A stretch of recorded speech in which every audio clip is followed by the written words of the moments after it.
Welcome to the Resource Nexus podcast. As always, you can check out the full article along with stats and opinions at theresourcenexus.com. A few weeks ago, I defended the eligibility of former G League developmental players entering college basketball. That defense wasn't casual or reactionary. It was deliberate, it was nuanced, and it was rooted in a simple reality. Those players had never declared for the NBA draft. Those players were never drafted. They had not entered the NBA draft process. They made a calculated bet on a now-defunct developmental pathway that existed before NIL, before collectives, and before the current financial reality of college basketball. And that reality has only grown since they made that choice, using the information available to them at the time. At the time, college basketball offered them exposure, sure, but financially it offered almost nothing. No leverage, no protection, no safety net. So when a league-backed alternative existed, even if it was imperfect, it made sense for certain players to try it. And when that pathway collapsed, allowing them access back into the NCAA wasn't exploitation, it was course correction. To me, it wasn't meaningfully different than allowing Euro professionals from stronger leagues like Spain's ACB to come play college basketball. What happened this week is fundamentally different. James Nnaji, the number 31 overall pick in the 2023 NBA draft, a player who has already participated in multiple NBA summer leagues, signed with an NBA franchise, and fully entered the professional ecosystem, has now enrolled at Baylor midseason and is immediately eligible to play college basketball for 4 years. 4 years. Let that part sit for a second. This is not a gray area. This is not evolution. This is not fairness. This is where the line actually exists and why crossing it matters. Let's clear something up first, because this distinction is being intentionally blurred in bad faith, or at best, with intellectual laziness. The G League players I defended were not drafted. They did not declare for the NBA draft. They were part of a short-lived pre-NIL developmental experiment, a league-created alternative for elite teenagers at a time when college basketball offered them virtually nothing financially. That pathway no longer exists, and the NCAA landscape they left behind is not the one they returned to. Today's freshmen can earn 7 figures. Transfers are paid immediately. NIL collectives have professionalized the sport in all but name. In some cases, the top of college basketball now pays better than the bottom of professional basketball. And so allowing fringe, undrafted, underperforming former developmental players into college basketball wasn't opening a loophole. It was acknowledging reality. It was correcting for a system that changed midstream. They never crossed the most important threshold in basketball. They were never drafted. James Nnaji was. And that distinction is not semantic, it's foundational. The NBA draft is not symbolic, it is not ceremonial, it is a legal and professional threshold. Being drafted means an NBA franchise has invested a pick in you. It means you've been evaluated, ranked, and selected against the entire global pool of players. It means your rights are controlled under the National Basketball Association's collective bargaining agreement. And it means you've formally entered the professional labor market. At that point, you are no longer exploring options. You're no longer hedging. You have chosen a pathway with eyes wide open.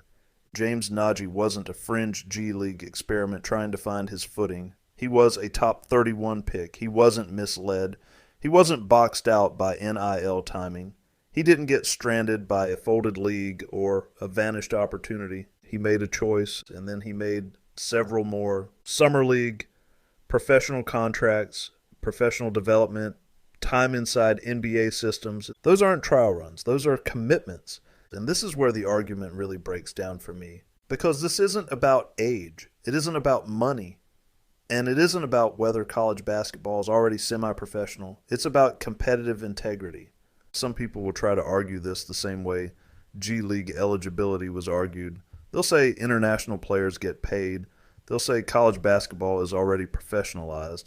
They'll say NIL makes all of this irrelevant, and none of that applies here. International professionals who enter college basketball were never drafted by the NBA. Transfers who make millions through NIL were never drafted by the NBA. Sixth-year seniors, medical redshirts, and even 33-year-old punters were never drafted by the NBA. The draft is the line. Allowing drafted players to return introduces an entirely new and dangerous precedent. NBA teams could stash draft picks in college environments they trust. Players could toggle between NCAA and NBA ecosystems based on convenience or leverage. College basketball quietly becomes a farm system. And once that happens, the draft itself loses finality. It stops being a decision point and starts being a suggestion. At that point, the NCAA isn't adapting. It's dissolving its boundaries entirely. Here's the core distinction, and this is where people keep talking past each other. The G League developmental players were reclaiming lost ground. Draft picks would be reclaiming optionality. Those G League players were trying to regain an opportunity that vanished. They were not good enough for the NBA. Many weren't even good enough for the G League. Their professional value collapsed as the system changed around them. And James Nnaji is not reclaiming lost ground. He is reclaiming optionality. And optionality is exactly what cannot exist once a player is drafted. You do not get to enter the draft, be selected, develop professionally, and then retroactively decide that the decision doesn't count. At some point, choices have consequences. If they don't, the system stops functioning. And here's the irony that nobody seems to want to talk about. This move actually harms college basketball, and it undermines the very eligibility reform it claims to support. If drafted players are allowed back, college roster spots become temporary holding zones. Freshmen and transfers are now competing against NBA-owned assets. Coaches recruit differently. Development timelines change. NIL money becomes leverage for already drafted professionals, not students trying to earn opportunity. That doesn't expand player freedom, it distorts it. The G League cases expanded access downward. This expands leverage upward directly to NBA franchises, and that's not progress. And the solution here really isn't complicated. If you enter the NBA draft and you are selected, your NCAA eligibility should permanently end. No waivers, no exceptions, no retroactive rationalizations. That line protects competitive balance in college basketball. It preserves the meaning of the NBA draft. It gives players clarity when making life-altering choices, and it keeps both systems functioning as distinct ecosystems instead of a blurred mess. Everything before the draft can be flexible, everything after it cannot. And no, this isn't hypocrisy, it's consistency. One group never crossed the professional Rubicon, and the other did. College basketball can evolve without becoming a holding pen for NBA assets. Players can gain freedom without erasing accountability, and reform can exist without pretending every situation is the same. This one isn't. James Nnaji shouldn't be allowed to play a half season of college basketball, much less 4 full years. Not because he doesn't deserve opportunities, not because of age, money, or talent, but because once you're drafted, the decision is made. And if that line disappears, the sport loses something real, something it won't get back. Here's the thing, allowing drafted players to return isn't just a gray area, it's a Pandora's box. And once you open it, you can't just close it again. What's to stop guys from declaring for the NBA draft, testing the waters, seeing if they get picked, and then saying, well, I didn't get drafted. Let me slide back into college basketball. Suddenly, every roster is a revolving door. Every coach has to wonder if their star freshman is really going to stick around. Every scholarship becomes temporary. Every development plan short-circuited. Take someone like R.J. Lewis, last year's Big East Player of the Year, who had eligibility declared and wasn't drafted. And I'd be on the phone right now trying to get back in college. Imagine that scenario playing out. A proven high-level talent declares, tests the draft, comes back mid-season or the next year. College programs would be scrambling just to keep roster balance. You're opening up caps for no real upside. This isn't just theoretical.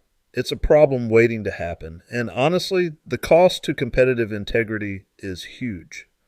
College basketball thrives on stability. Once players can just flip-flop between professional and college pathways, all of that disappears.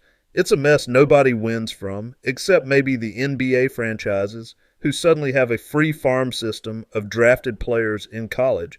And that's exactly the kind of loophole the NCAA should be avoiding. All right, that's a wrap for today. Thanks for tuning in. Hope you got some good insights. If you enjoyed the episode, be sure to like, subscribe, and share it with anyone who'd find it useful. And don't forget to check out theresourcenexus.com for more in-depth analysis. Until next time, check you later. Cool. Guess we'll see you around. All right, check you later. Bye. Wait, man, why are you always such a dork, man? What are you talking Check you about? later. Check you later.